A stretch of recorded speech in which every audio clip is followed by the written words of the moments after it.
Perkenalkan, nama saya Riris Yesya. Dan kali ini saya akan mengobservasi Gereja Immanuel Malang, Jalan Merdeka Barat nomor 9 Malang. Kali ini saya akan menceritakan bagaimana sejarah bangunan ini. Gereja Immanuel Malang, salah satu bangunan ikonik yang tidak hanya menjadi tempat ibadah, tetapi juga simbol sejarah dan budaya kota Malang. Terletak di pusat kota, gereja ini berdiri megah dan tenang di tengah-tengah hiruk-pikuk modernitas, seakan mengingatkan kita pada jejak panjang perjalanan iman di tanah Jawa Timur. Gereja Immanuel Malang dibangun pada tahun 1861 oleh jemaat Protestan Belanda pada yang saat itu tinggal di Malang.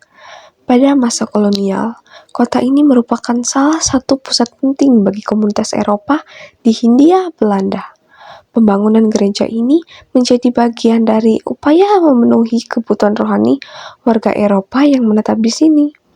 Dengan gaya arsitektur kolonial klasik, bangunan gereja ini memiliki langit-langit tinggi, jendela-jendela yang besar, yang melengkung, serta menara lonceng yang khas. Semua unsur tersebut menciptakan suasana khidmat sekaligus damai yang tetap terasa hingga kini. Pada awalnya, gereja ini dikenal sebagai Gereformed Kerk dan hanya melayani jemaat berbahasa Belanda. Namun, seiring perubahan zaman dan perkembangan masyarakat Indonesia, gereja ini kemudian bertransformasi menjadi bagian dari Gereja Kristen Indonesia atau GKI. Kini, Gereja Immanuel tidak hanya berfungsi sebagai tempat ibadah mingguan bagi jemaat GKI, tetapi juga menjadi pusat berbagai kegiatan agamaan, sosial, dan budaya.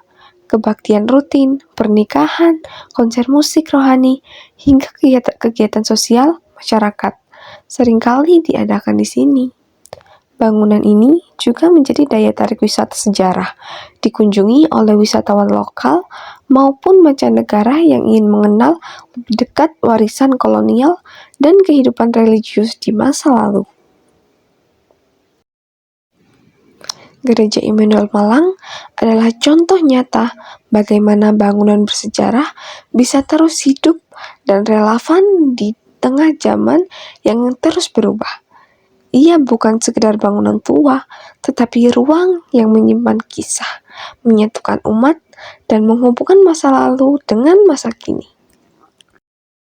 Jadi, itulah cerita sejarah Gereja Immanuel Malang. Bangunan ini bukan hanya tempat untuk ibadah, tapi juga bagian penting dari warisan budaya kota.